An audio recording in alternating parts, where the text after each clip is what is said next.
बिहार के अंदर जो एक जंगल राज की तस्वीर थी, जो हम लोग 2005 से पहले कहते थे, उस पर रोक लगा है। बुरी चीज ये है कि आज बिहार के अंदर में बेरोजगारी दर सबसे ज्यादा है। 15 साल नीतीश कुमार को हो चुका है, जबकि हाँ, बेरोजगारी है। बेरोजगारी पर हम लोग मानते हैं कि उस वहाँ काम करने की जरूरत है। हमारे जो बिहार का मजदूर वर्ग है, पढ़ा लिखा वर्ग है, वो पलायन कर रहा है बिहार से, उसको नौकरी नहीं मिल रही है। सवाल मेरा यह है कि 15 साल नीतीश को सरकार चलाते हो गया, लगभग उससे ज्यादा हो चुका है, अभी तक बिहार में पलायन नहीं रुका है। वहां का जो माइंड है वो बाहर जाकर नौकरी कर रहा है। बिहार कैसे विकास करे, इस पर आज तक कोई राजनीति नहीं हुई है। लेकिन बिहार का लीडर कौन है, ये आज तक नहीं हुआ, क्योंकि बिहार हमारा जो है ना, उसमें रोजगार पर कोई वोटे नहीं देना चाहता। किस पे देता? जाति पे देता? जाति पर। तो आपको क्या लगता है सिर्फ बिहार में ही जाति राजनीति में चलती है, राजनीतिक मतलब चुनाव में चलता है, या भारत के और राज्यों में नहीं चलती? मैं आपको ही बोलता हूँ, अगर जात की राजनीति नहीं होती तो चिराग पासवान के अंदर क्या खूबी है कि आज वो केंद्र में मंत्री है? तो नीतीश कुमार में बताइए। एक जंगल राज की तस्वीर में परिवर्तन हुआ। ये जंगल राज का जो कंसेप्ट है, क्या आपको एक सामंतवाद एक बहुत बड़ा गढ़ है ना? रणवीर सेना वहां से आती है, राजपूतों का एक बहुत बड़ा वहां पे वर्चस्व है। इतना सब कुछ होने के बावजूद वो बिहार को नहीं बदल पाए, और निशाना वो सिर्फ और सिर्फ यादव पे, मुस्लिम पर और दलितों पर लगा रहे हैं, कहते थे। तो ये जो लोग हैं, ये लोग तो ये कहते थे कि 100 में 90-100 सीट है। तो और ये चिराग कहता है क्या कि मैं मोदी जी का हनुमान हूं। मायावती जी तभी बना पाती हैं जब काशीराम जी जैसे जामवंत उनको ताकत का एहसास दिला रहे हैं। ये जो बीजेपी और आरएसएस की जो सरकार है, वो तो इस जातिगत जनगणना, आरक्षण, इसको बिल्कुल वो दरकिनार करती है। ना। नमस्कार, मैं डॉक्टर महेश वर्मा, मेरे साथ हैं राजन सिंह। बिहार में राज्य मंत्री का दर्जा इन्हें मिला हुआ है। आज वो अलवर आए और अलवर में एक बड़ी रैली निकली, जिसमें टीकाराम जूली मंदिर जाते हैं और मंदिर जाने का विरोध करते हैं। भाजपा के वरिष्ठ नेता ज्ञानदेव आहूजा उसके बाद वो गंगा जल से मंदिर को धुलवाते हैं। ये दलित अस्मिता पर एक बड़ा सवाल था। दलित समाज ने एक बड़ा प्रदर्शन किया पहले भी, उसी को लेकर आज भी अलवर में एक बड़ा प्रदर्शन हुआ। उसमें डॉक्टर राजन सिंह वो बिहार से अलवर आए और उन्होंने अपना एक विरोध जताया, और आखिर में विरोध इतना जताया कि उन्होंने कहा कि या तो हमें ज्ञानदेव आहूजा के घर तक, वहां तक हमें विरोध करना है, उनसे माफी मंगवानी है, अन्यथा हमें गिरफ्तार कर लीजिए। ये जद्दोजहद पुलिस के बीच में और प्रदर्शनकारियों के बीच में चलती रही। उसके बाद में सबसे पहले पहल गिरफ्तारी की अगर किसी ने करी थी, उस समय अगर वीडियो अगर आप देख रहे हैं, तो वो थे डॉक्टर राजन सिंह। पुलिस ने आखिर में उन्हें डिटेन किया, और डिटेन करने के बाद में उन्हें एक बहुत दूर जाकर छोड़ा, और अब वो मेरे साथ अलवर के सर्किट हाउस में राजन सिंह है। डेमोक्रेटिक भारत में आपका स्वागत है। बहुत बहुत धन्यवाद सर। तो राजन सिंह बिहार से आते हैं। बिहार में बहुत जल्दी चुनाव होने वाला है, नवंबर में विधानसभा चुनाव होने वाला है। विधानसभा चुनाव के ही बारे में आपसे चर्चा करते हैं। क्या लग रहा है विधानसभा चुनाव बिहार में, क्या यही मौजूदा जो सरकार है वही रिपीट करेगी या परिवर्तन होगा? बिहार जो एक भूमि है, बिहार के अंदर में हमेशा से जातीय गुलबंदी रही है। बिहार के लोग आज कहीं ना कहीं अगर हम बात करें तो बिहार के अंदर जो पलायन है, जो बेरोजगारी है, उसका कहीं ना कहीं ये कारण भी है।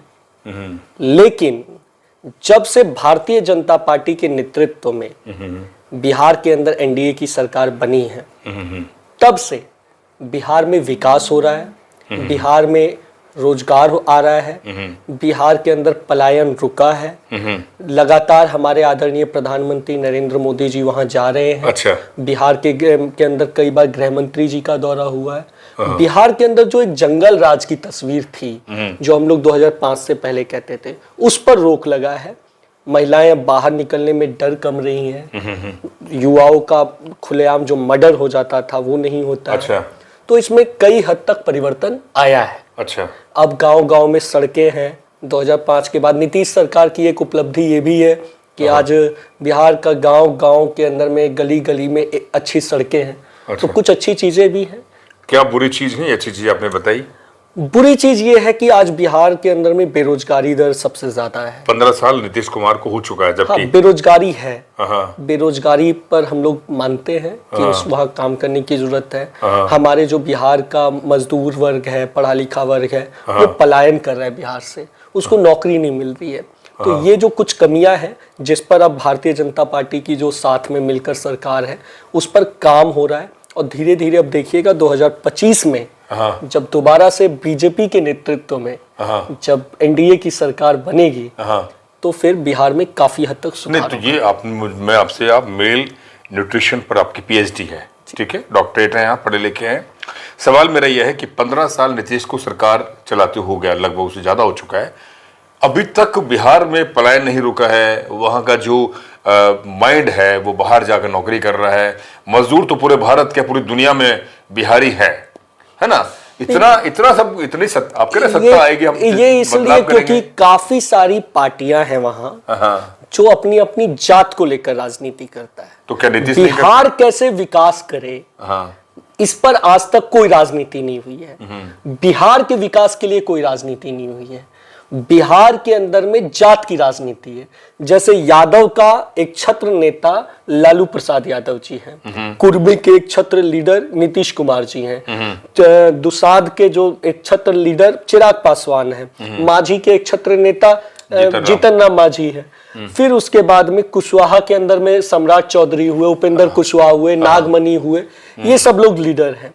लेकिन बिहार का लीडर कौन है ये आज तक नहीं हुआ, क्योंकि बिहार हमारा जो है ना उसमें रोजगार पर कोई वोटे नहीं देना चाहता। किस पे देता? जाति पे देता। जाति पर। तो आपको क्या लगता है सिर्फ बिहार में ही जाति राजनीति में चलती है, राजनीतिक मतलब चुनाव में चलता है, या भारत के और राज्यों में नहीं चलती? मैं आपको ही बोलता हूँ, अगर जात की राजनीति नहीं होती तो चिराग पासवान के अंदर क्या खूबी है कि आज वो केंद्र में मंत्री है। तो नीतीश कुमार में बताइए। नीतीश कुमार ने 2005 से 10 तक बहुत अच्छा काम किया, काफी सड़कें बनी, एक जंगल राज की तस्वीर में परिवर्तन हुआ। ये जंगल राज का जो कंसेप्ट है, क्या आपको लगता है कि, इसलिए मैं पूछ रहा हूं आपसे, जब बिहार के अंदर लालू प्रसाद यादव सत्ता में आते हैं, और वो तब सत्ता में आते हैं जब बिहार के अंदर कांग्रेस की बहुत लंबा राज रहता है, और उसमें खासतौर पर ब्राह्मण, ठाकुर, भूमिहार सत्ता पे रहते हैं, लेकिन जब लालू सत्ता में आते हैं तो वो एक सामान्य नागरिक को सत्ता का स्वाद चखाते हैं और उसे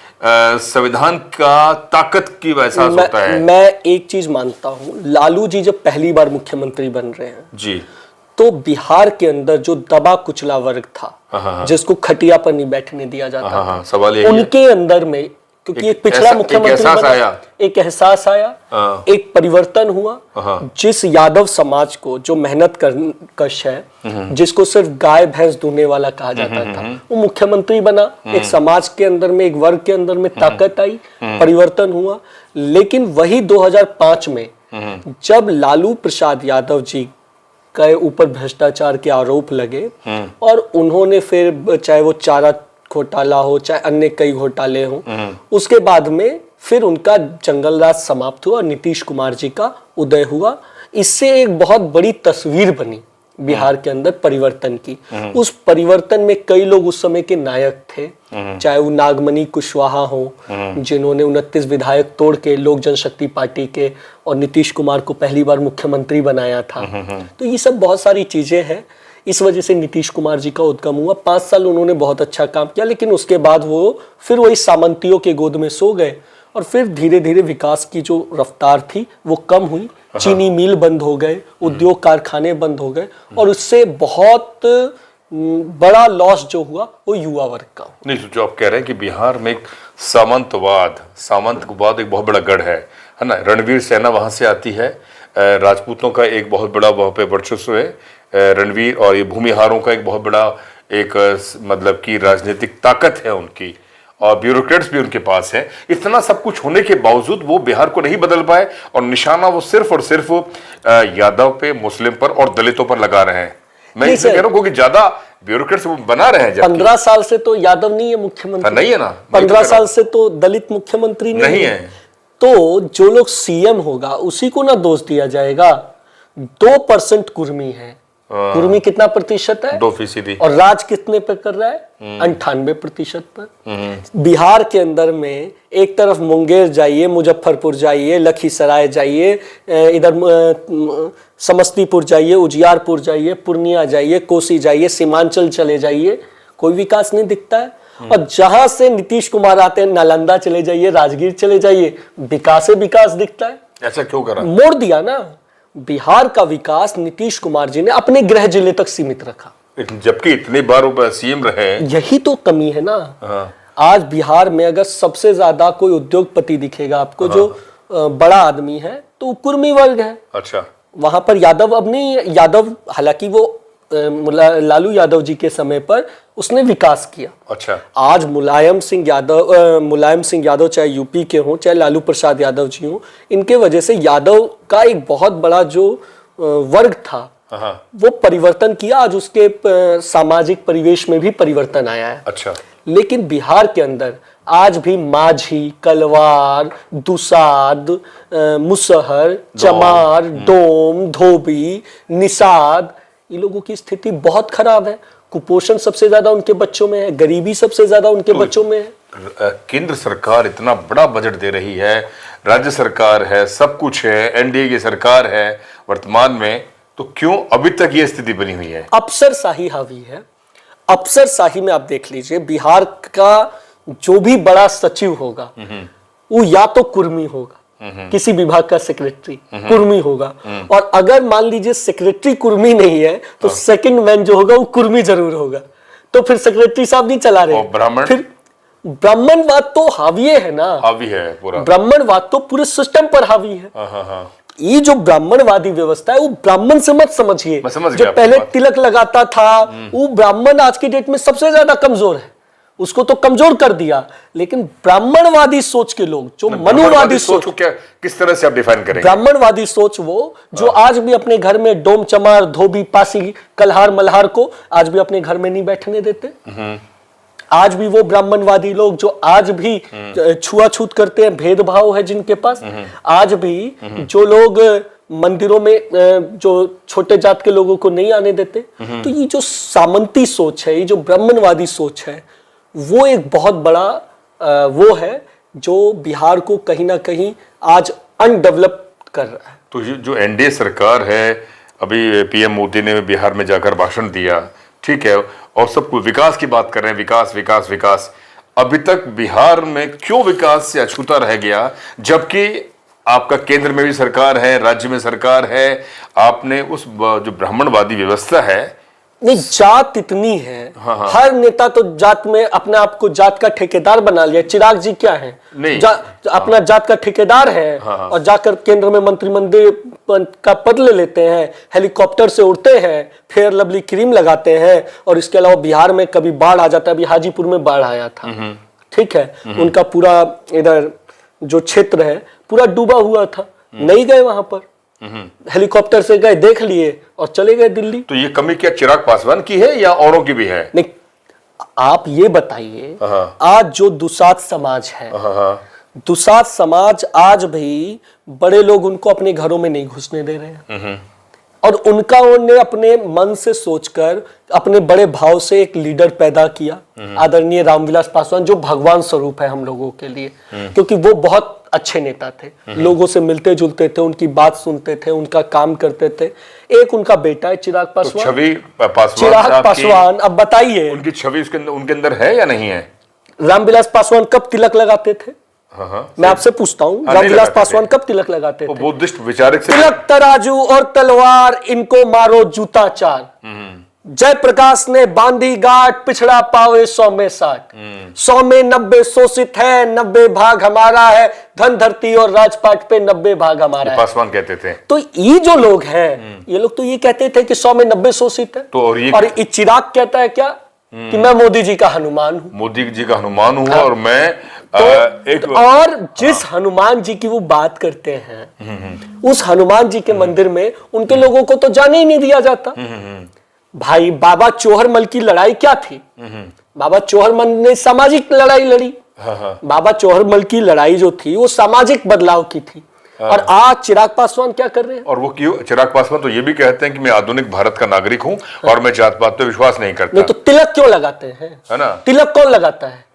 तिलक के जो लगाते हैं वो फिर किस मुंह से उस दुसाध समाज के अपने आप को नेता बोलते हैं, पासवान का नेता जो बोलते हैं? दुसाध समाज है वो क्या चिराग पासवान को वाकई दिल से अपना नेता मानता है या आरक्षित सीट से वो अपने नुमाइंदे जिता रहा है? मैं आपको बोल रहा हूं, पिछली बार का विधानसभा चुनाव का रिकॉर्ड खोल के देख लीजिए। चिराग पासवान आज अपनी पार्टी से चुनाव लड़के देख ले, इनकी जमानत नहीं बचेगी। अच्छा, तो जमानत तो जीत कैसे रहे हैं? वो तो भाई प्रधानमंत्री जी की कृपा है, बीजेपी की कृपा है, तो अपना एमपी एमएलए बन रहे हैं। नहीं, इतनी कृपा क्यों कर रही? वजह क्या है? डेफिनेट है कि जब पार्टी पॉलिटिक्स होता है, गठबंधन की राजनीति में हर किसी को सम्मान दिया जाता है। भाई उनके समाज का उनको लीडर माना जाता है, दूसरा समाज का एक प्रेशर ग्रुप है, हम तो चाहते हैं या उनका वोट है। देखिए, जिस दिन पासवान समाज के अच्छे लीडर निकलेंगे, गरीब बच्चे वहां के पढ़े लिखे शिक्षित नौजवान एमएलए एमपी बनेंगे, हम लोग तो कोशिश करेंगे वो लोग आगे बढ़े। तो उनके जो भाई हैं, पारस हैं, ये हैं पशुपति, ये सब तो चोर चोर मुसेरा भाई है। इन सब उनका भी वही स्थिति है, चोर चोर मुसेरा भाई है। अच्छा, इस सब के पास इतना पैसा है, अतः पैसा, कि ये सिर्फ और सिर्फ दलित समाज को बरगला के वोट लेता है। ये पैसा सिर्फ पासवान फैमिली में ही है या जो सबके पास है? राजपूत समाज के, ब्राह्मण समाज के, राजपूत में तो बिहार में कोई नेता नहीं है। कौन है नेता? अभी थे ना डूडी, आपका क्या नाम है वो, जो एक एमपी, 38 जिलों में एक एमपी। अब बताइए, तो राजपूत का तो कोई लीडरशिप नहीं है ना। कौन सा बड़ा मंत्री राजपूत है? वाले नेता नहीं है, मैं पूछ रहा हूं, लेकिन उसकी जो नहीं सामाजिक ताकत है राजनीति में, तो हैंडल कर मैं आपको पूछता हूं, अगर इतनी बड़ी ताकत होती, राजपूत और को तो गरिया गरिया के चिराग पासवान नेता बने हैं, वरना इसके अलावा इनका क्या वेश है? अच्छा, अब बिहार के अंदर मुझे बता दीजिए 5 इंपॉर्टेंट मंत्री होता है, गृह मंत्री, वित्त मंत्री और क्यों नहीं बनाया? मुख्यमंत्री, उप मुख्यमंत्री नहीं है। क्या क्या वजह, क्यों नहीं बनाया? क्योंकि ये जो राजपूत वर्ग है वो कभी शोषण नहीं किया है दलितों का। फिर किसने किया? दलितों का शोषण ब्राह्मणवादी व्यवस्था ने किया। नहीं, ब्राह्मणवादी व्यवस्था ने किया तो ब्राह्मणवादी व्यवस्था के पोषक जो हैं वो भी तो राजपूत ही है ना सर। जिन लोगों ने ग्रंथ बनाया, ग्रंथ क्या राजपूतों ने बनाया? नहीं बनाया, लेकिन उसको ढो तो रहे थे ना, उसको मान तो रहे थे ना, फॉलो कर रहे थे। नहीं सर, आप तो ये हमारा, मैं अपनी बात कर रहा हूं, मैं जात का राजपूत हूं। मेरा सबसे बड़ा देवता कौन है? राम। राम ने बेर किसके खाए? छत्तीसगढ़ की आदिवासी मां सबरी के, और उनको अपनी मां की तरह प्रेम दिया। इससे बड़ा कौन सा उदाहरण है? फिर इसके बाद में राम ने अपने पिता के बराबर किसको दर्जा दिया? केवट को दिया। राम ने गला किसको लगाया और भरत सम भाई? ये आपके ग्रंथों में तो ठीक है। नहीं सर, लेकिन आज के वर्तमान में ना सर। लेकिन उसके बाद क्या हुआ? उसके बाद जो पुजारी लोग हैं, जो उस समय के, हालांकि आज की पुजारियों की बात नहीं कर रहा हूं मैं, आज के ब्राह्मण लोग तो वैसे ही उनके बच्चे देखेंगे तो आधे से ज्यादा कुपोषित मिलेंगे, क्योंकि उनको भी बेचारों को नौकरी नहीं मिल रही है। राजन भाई, मैं आपसे एक बात इसलिए कह रहा हूं कि आपने राजपूत समाज की बात कही है। अभी मैं लगातार अपन सोशल मीडिया पे देखते हैं, मीडिया में देखते हैं, राजपूत समाज ने कई ऐसी जगहों पर दलितों पर कई ऐसे अत्याचार, उत्पीड़न की खबरें आ रही हैं। अभी आगरा में हाल में एक बहुत बड़ा, अभी एक इटावा के पास में या वहां पे हाथरस के पास में कई ऐसे राजपूत लोगों ने दलितों की बहन बेटियों के साथ जब धर्म हुआ, धर्म के अंदर मैं स्पष्ट पूछना चाहता हूं, पुजारियों ने जात क्या बनाई? नाई। सैलून नहीं बनाया, लेकिन क्या बनाया? नाई। जात बनाया, नाई। कपड़ा धोने के लिए वॉशिंग मशीन नहीं बनाया, धोबी बनाया।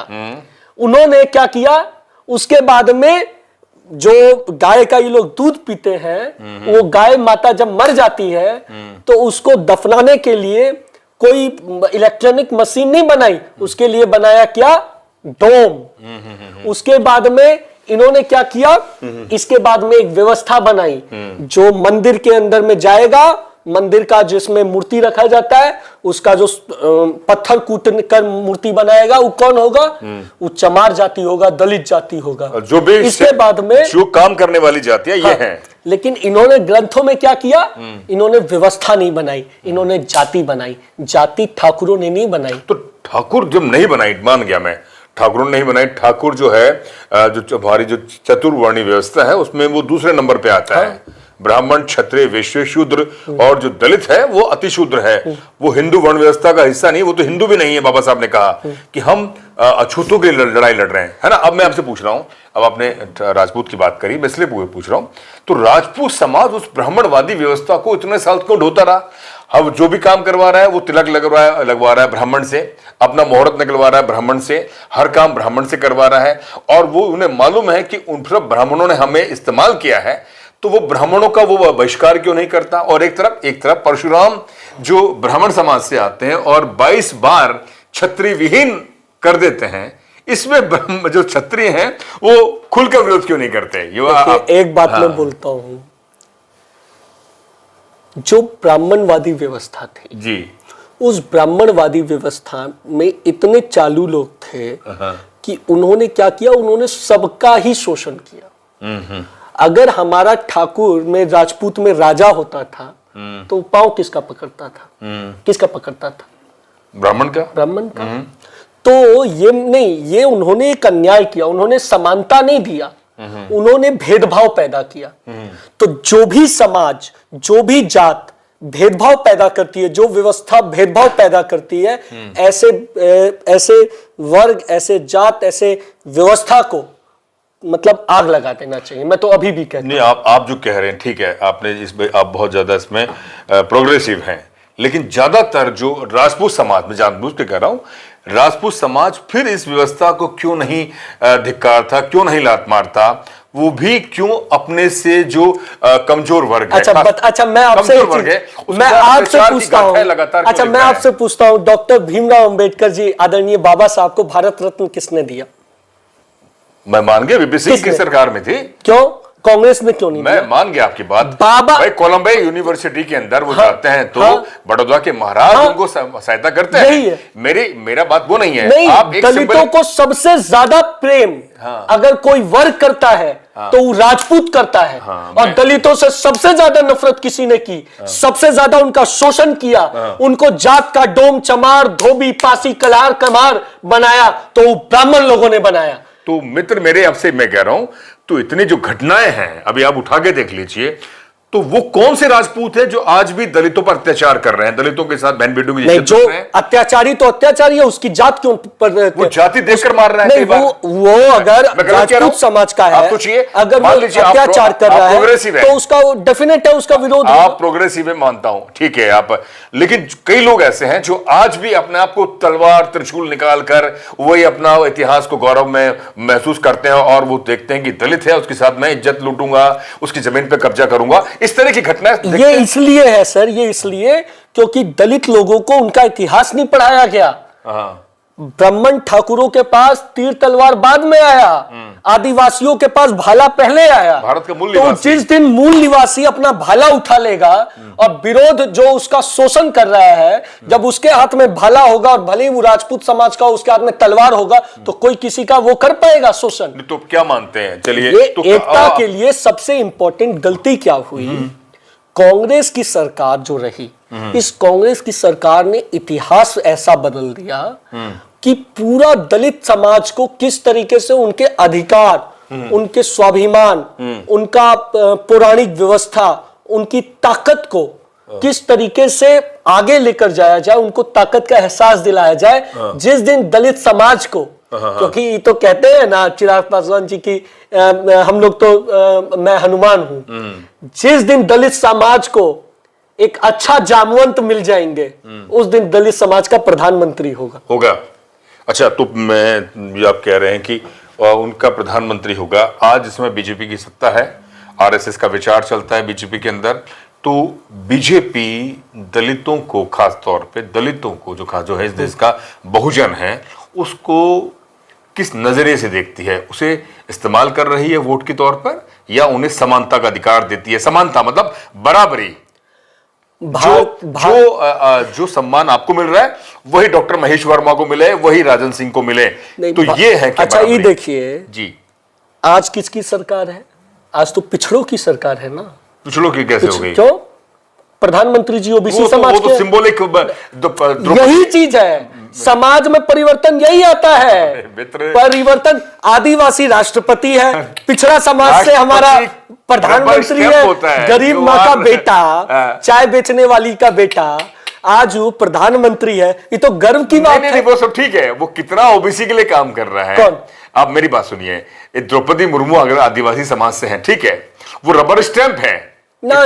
मेरी बात सुनिए, इस बात को मान लीजिए, मैं आपका, अगर आप मेरी बात नहीं मानते, ठीक है, आपका अपना एक एजेंडा है, आपके राजनीतिक आपका वो है, विचार है। ओबीसी समाज से अगर प्रधानमंत्री बन गए या दलित समाज से राष्ट्रपति बने, रामनाथ कोविंद मंदिर जाते हैं, मंदिर में घुसने नहीं दिया जाता। आपको पता होगा, पुष्कर में, अजमेर में गए। द्रौपदी मुर्मू दिल्ली जाती हैं, दिल्ली में उनको मंदिर के उस गर्भगृह में नहीं घुसने दिया जाता।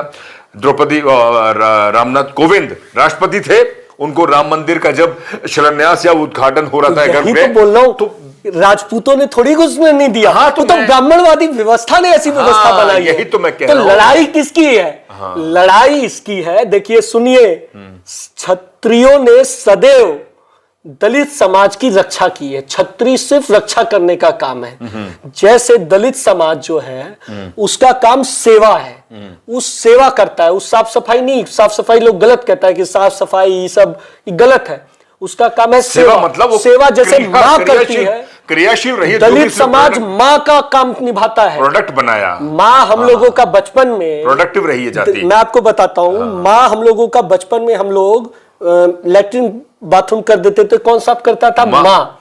तो वैसे ही हम लोगों का आज भी ये ब्राह्मणवादी व्यवस्था ने ऐसा कर दिया कि दलित समाज आज भी बेचारा हम लोगों का मल मूत्र साफ कर रहा है। लेकिन मैं दिल से मानता हूं, आप चाहते हैं बदलाव होना चाहिए, परिवर्तन होना चाहिए, सबको समान अधिकार है। जो मलमूत्र करे वो साफ करे, जो मलमूत्र करेगा वो साफ करेगा। ठीक है, ये क्या मतलब हुआ कि सिर्फ रविदास? इंटरकास्ट मैरिज के बारे में आप क्या समझते हैं? मान लीजिए, होना चाहिए, एक राजपूत और एक दलित के बीच होना संबंध होता है, होना चाहिए, उसमें किसी भी तरह की द्वेषता नहीं है। मैं तो दिल से चाहता हूं कि मैं तो बताऊं, स्पष्ट बोल रहा हूं कि ये जो रोटी बेटी का रिश्ता जब तक नहीं होगा, बाबा साहब ने कहा, रोटी बेटी के रिश्ते से ही सामाजिक परिवर्तन होता है। जब तक समाज में इंटरकास्ट मैरिज नहीं होगी तब तक परिवर्तन संभव नहीं है। और आज तो क्या है, आज हमारे काफी दलित समाज के लोग बड़े बड़े पदों पर हैं, हालांकि फिर भी उनको हीन भावना से देखा जाता है। लेकिन ये परिवर्तन तभी होगा जब ये रोटी बेटी का रिश्ता होगा और बड़े लोगों की शादी दलित समाज में होगी और दलित लोगों की शादी बड़े लोगों की। लेकिन जो कई विचारधारा के, मनुवाद के विचारधारा के पोषक हैं, ब्राह्मणवाद के पोषक हैं, वो चाहते हैं कि वो सिर्फ और सिर्फ उसी मनु का विधान कायम रहे और जो प्रोडक्टिविटी जातियां हैं, चाहे वो सेवक जातियां हैं, काम करने वाली जातियां हैं, वो उसी खांचे में फिट रहे और जो सिर्फ और सिर्फ पुजारी पंडे बने हैं वो उस पे कायम रहें और वो सब सत्ता पर बैठी रहें। मेरे बाबूजी अमर शहीद जगदेव प्रसाद जी कहते थे, बाघ और बकरी कभी एक तालाब पर पानी नहीं पी सकते। अगर बाघ के सामने बकरी पानी पीने आएगी तो बाघ पहले पानी छोड़ेगा, बकरी पर झपट्टा मारेगा। और जिसकी माई पुआ पकावे उसका ही बेटा ललचावे। आप ये बताइए, आज दलित समाज जो पिछड़ा वर्ग है और दलित मिला के 90% है, आज ये एकजुट नहीं है, वो अपने आप में बटा है। क्या वजह है इसका? इसलिए क्योंकि उनको उनकी शक्ति का एहसास नहीं है। मैं तो कह रहा हूं कि 90% वाले लोग एकजुट हो और 10% वालों से सत्ता छीन ले, सत्ता पर कब्जा कर ले, इनको हटाइए। क्या रीजन है कि वो एकजुट नहीं है या तो उनको उनमें चेतना नहीं है? भाई नेता तो आप लोग पैदा किए, माझी जी को नेता पैदा कर देते हैं बिहार में। एक तरफ, अरे भाई वो भी तो एससी ना है, मान लीजिए ईबीसी है, और माझी जी भी दलित, पासवान जी भी दलित, इधर चले जाइए कुशवाहा जी भी अति पिछड़ा। तो जब ये सब मिल जाएगा तो फिर तो एक व्यवस्था बनेगी, एक मतलब कि दलित पिछड़ों की सरकार बनेगी। लेकिन आज क्या है, दलित बट गया है, दलित ने अपना अपना अलग जगह अलग अलग नेता पैदा कर लिया है, हर जगह का यही है। तो मैं तो सब नेताओं से कहना चाहता हूं कि जो दलित समाज के लोग हैं, एक बाबा साहब ने हमें संविधान दे दिया, गर्व है हमें। हजारों हजार वर्ष तक जब तक सूरज चांद रहेगा तब तक मुझे लगता है बाबा साहब के नाम के बिना भारत का नाम ही नहीं रहेगा। लेकिन दूसरे बाबा साहब को भी हमें लाना होगा, निकालना होगा वाल्मीकि बस्ती से। निकालना होगा हमें एक पासवान बस्ती से, निकालना होगा माझी की बस्ती से, निकालना होगा हमें धोबी डोम चमार की बस्ती से, निकालना होगा अनुसूचित जाति के एक किसी बस्ती से जहां से वो अभी हो रहा है, लेकिन उसको आगे नहीं आने दे रहे। या अपर जो जिसको आप अपर कास्ट कहते हैं, वहां से भी तो निकले नहीं, वो भी तो प्रोग्रेसिव निकले। वो इसलिए क्योंकि वो एकजुट है। भाई राजपूत में, आप तो राजपूत में बताइए ना कितना जाति है, आपके तो SC ST में आप लोग इतना जाति बना लिए। कितनी जातियां राजपूत में? राजपूत में आप बताइए कितना है? राजपूत तो कितना है भाई? राजपूत और भाई मैक्सिमम देखिए, महाराष्ट्र में चले जाइए, छत्रपति शिवाजी के वंशज है, अपने आप को कहते हैं। वो तो कुर्मी समुदाय से आते थे। नहीं, वो अभी भी अपने आप को ये भी कहते हैं कि हम राजपूत हैं। सिंधिया परिवार आपके राजपूत, वो कुर्मी समुदाय से। अच्छा, मान सिंह यहाँ पे चले जाइए जयपुर में, मान सिंह एक और है, कौन मैं नाम भूल रहा हूँ, पूरा जो है राजपूत है। ठीक है, ठीक है, चौहान है, चंदेल है, मैक्सिमम मतलब कम है। वो जातियां, जाति तो एक है, उप जातियां कम है उसकी। नहीं, लेकिन जो SC ST है उनका, अब SC ST में, मैं ST में ही बताता हूँ, मेघवालों में नहीं भी तो कम से कम 5000 उपजातियां हैं। मीणाओं में आप देखेंगे, मेघवालों में 6743 जातियां तो टोटल भारत के अंदर जातियां हैं, जिसमें SC ST OBC जनरल लगा। जब स्पष्ट है कि ठाकुर ब्राह्मण कितना है, 10% है कुल मिला के, और उसके बाद में ठाकुर ब्राह्मण वैश्य तब 10% टोटल, और ये 90% है। तो 90% वालों को राज करना चाहिए। यही नियम है, यही सच्चाई है, और यही सही में नीति है। तो 90% आज राज करना ही नहीं चाह रहा है, वो आपस में भिड़ रहा है। नहीं, वो राजनीतिक चेतना की आपने सही कही, वो चेतना हो भी रहा है, ऐसा नहीं है, होता है, तभी जाके वो अपने वोट की कुछ कीमत समझता है, मानता हूं। आप बताइए, मैं आपको बोल रहा हूं, बिहार यूपी के अंदर 4 बार सरकार बहन जी ने अगर बनाती है, अगर वो और लालू अगर वो सत्ता में आते हैं, तो या मायावती जी तभी बना पाती हैं जब काशीराम जी जैसे जामवंत उनको ताकत का एहसास दिला रहे हैं। आज क्या हुआ मायावती जी को? बहन जी आज क्यों चुप है? वो भी तो सामंती लोगों के हाथों में आ गई हैं। आज कहां है बहन जी? कोई उनका आप देखते हैं स्टेटमेंट? दलितों को मैं तो तब देखता हूं, मुझे तो ये दुख होता है कि आज राजस्थान में कि कहां हुआ था कि एक बच्चे को मटका छू दिया उसने, वो जालोर में मटका छू दिया, इंद्र तो कुमार उसको मार दिया गया। राजपूत समुदाय का था वो। आप बताइए, अब ये जो व्यवस्था है, ये कोई भी करे, ठाकुर करे, ब्राह्मण करे, लेकिन गलत है, ये गलत है। उसके खिलाफ एकजुट होना चाहिए, हुए ना, एकजुट होना चाहिए। आंदोलन से कुछ नहीं होता ना, परिवर्तन कीजिए इस व्यवस्था को। अच्छा, राजस्थान में मैं पूछता हूँ, राजस्थान में ब्राह्मणों की संख्या कितनी है? 2-3% 4%। राजा कौन है? वही ब्राह्मण है। क्यों? मुख्यमंत्री नहीं, वो नहीं, तो SC और ST मिला के 38% है। बिल्कुल है। और आज ही कहां पर है? कहां है बताइए? दिया कुमारी जी क्या है? क्या है? राजपूत है। अब हालांकि वो कुशवाहा है, आपको बता दूं, दिया कुमारी कुशवाहा है, राजपूत समुदाय से मान सिंह के वंशज है वो। हाँ, लेकिन वो कुशवाहा है, जय सिंह के वंशज है, वो कुशवाहा है। अब वो तो दिया कुमारी आप देखिएगा।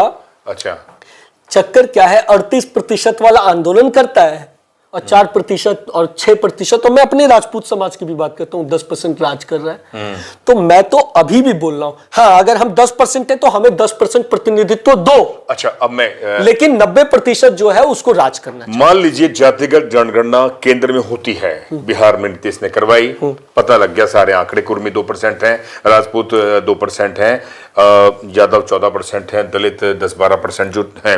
अब वो कहते हैं, राहुल गांधी ये कहते हैं कि जिसकी जितनी संख्या उसके हिसाब से संसाधन उसको मिलना चाहिए, उसके हिसाब से नौकरी मिलनी चाहिए, उसके हिसाब से हिस्सेदारी मिलनी चाहिए। इसको क्या मानते हैं आप? एकदम सही। लोहिया ने बांधी गांठ, पिछड़ा पावे 100 में 60, तो ये 100 में 60 की लड़ाई तो ये पिछड़ों की। जो बीजेपी और आरएसएस की जो सरकार है, वो तो इस जातिगत जनगणना, आरक्षण, इसको बिल्कुल वो दरकिनार करती है। ना, ये सब कहने की बात है। आरएसएस का कौन सा ऐसा स्टेटमेंट है, किसने दिया बताइए? वो विरोध करती है जातिगत जनगणना की। किसी ने बोला होगा, किसने विरोध दिया? रिकॉर्ड की, किसने विरोध किया? आरएसएस कभी विरोध नहीं की है, आरएसएस विरोध नहीं की है। तो बीजेपी वाले क्या? नहीं, मैं बार बार आपको कह रहा हूं, आरएसएस कभी भी जाति दलितों का विरोध नहीं करती है। आरएसएस कभी भी दलितों का, पिछड़ों का विरोध नहीं करती है। आरएसएस कौन होती है विरोध करने वाली? आरएसएस सरकार है क्या? नहीं, आरएसएस की विचारधारा, नहीं सर, सत्ता तो कायम है। लेकिन विरोध करने वाला आप असली चोर नहीं पकड़ पा रहे। कौन चोर है? असली चोर वो है जिसने जात बनाई, जिसने डोम चमार तलवार कतार बनाई। मैं यही कह रहा हूं राजन सिंह जी, जिस विचारधारा पर आरएसएस कायम है, ब्राह्मणवादी व्यवस्था पर। मेरे फोन पे आ रहा है, फोन आ रहा है, एक बार रोक लो, काट दो चाहे। सवाल क्या था मेरा? हाँ, भी आखिर खत्म करेंगे ना।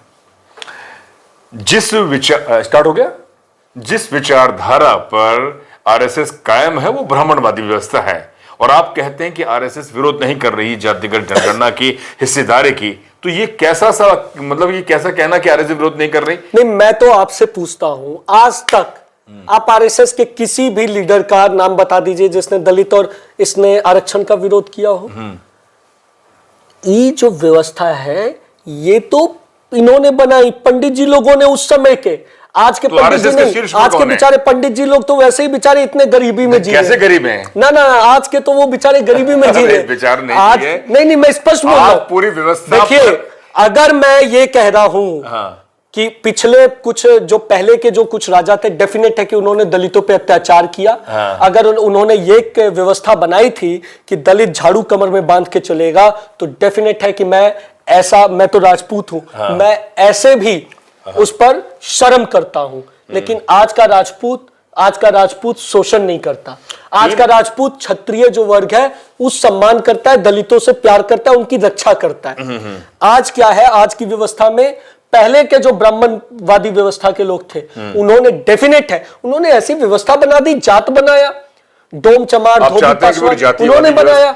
आज के ब्राह्मण लोग जो है वो बेचारे, उनके तो बच्चों को ठीक से एडमिशन नहीं मिल पा रहा है। बात कर रहे वो बेचारे आज के डेट में गरीबी में जीवन जी रहे हैं। और सब नेता और आप लोग भी, आप मीडिया वाले लोग भी बेचारे गरीब हैं। आप देख लीजिए, मैं आपको बोल रहा हूँ, आप देख लीजिए ना।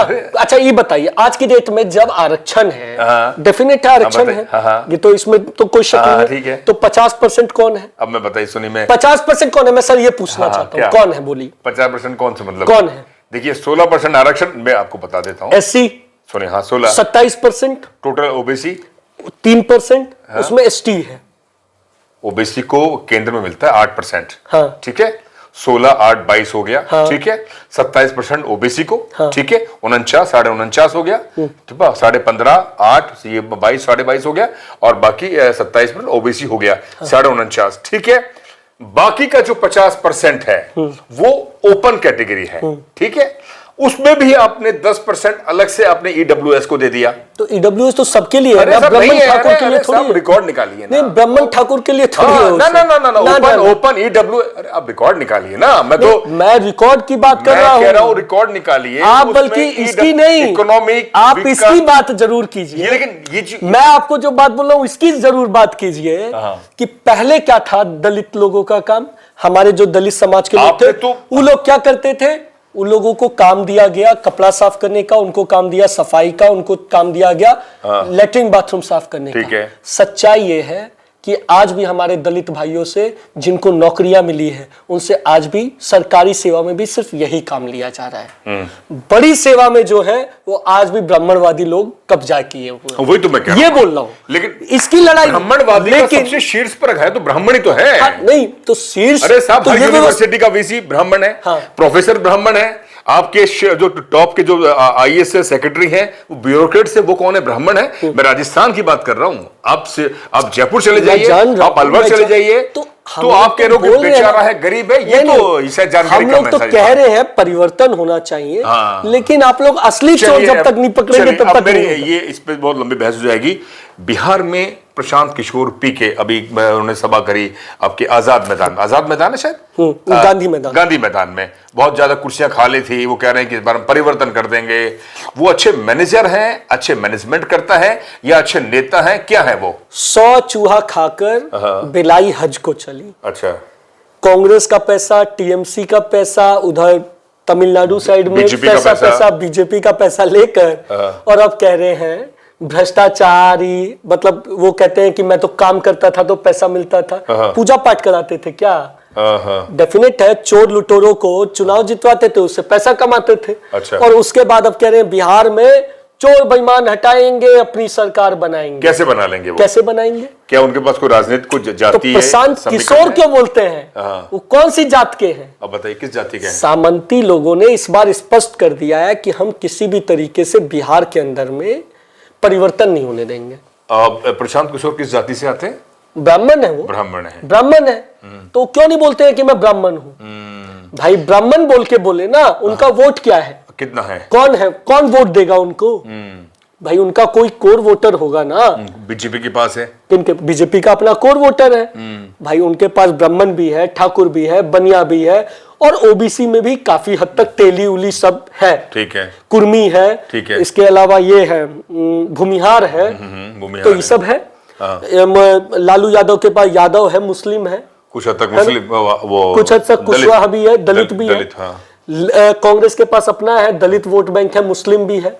लेकिन प्रशांत किशोर किस दम पे? वो चक्कर चाहते हैं कि हवा बनाकर फिर से साठगांठ किया जाए, 100-200 करोड़ रुपया कमा लिया जाए। तो क्या लगता है कि बिहार में परिवर्तन इस बार नहीं होने जा रहा? रिपीट यही सरकार नहीं, परिवर्तन होगा। परिवर्तन होगा, बस परिवर्तन में होगा ये कि बीजेपी का मुख्यमंत्री बनेगा। बीजेपी का मुख्यमंत्री बनेगा। तो बहुत बहुत शुक्रिया राजन सिंह। डॉक्टर राजन सिंह बिहार से आते हैं, वहां पर उनको राज्य मंत्री का दर्जा प्राप्त है। अलवर आए, लंबी बात करी, समाज के बारे में, व्यवस्था के बारे में, ब्राह्मणवादी व्यवस्था के बारे में, राजनीति के बारे में, और लंबी चर्चा हम और भी करेंगे। और किस तरह से समाज में समानता है इस बारे में भी उन्होंने कहा कि जो जातिवादी व्यवस्था है उसको खत्म होना होगा, क्योंकि देश में अगर बदलाव चाहिए जमीन पर, समाज के आधार पर, तो आपको ब्राह्मणवादी व्यवस्था पर हमला करना होगा। तभी आप एक अच्छा मुल्क और अच्छा देश बना सकते हैं, अन्यथा सब बेमानी है। बहुत बहुत शुक्रिया, आप जुड़े और हमसे बात करी। दीजिए इजाजत। बहुत बहुत शुक्रिया। जय भीम, जय भारत।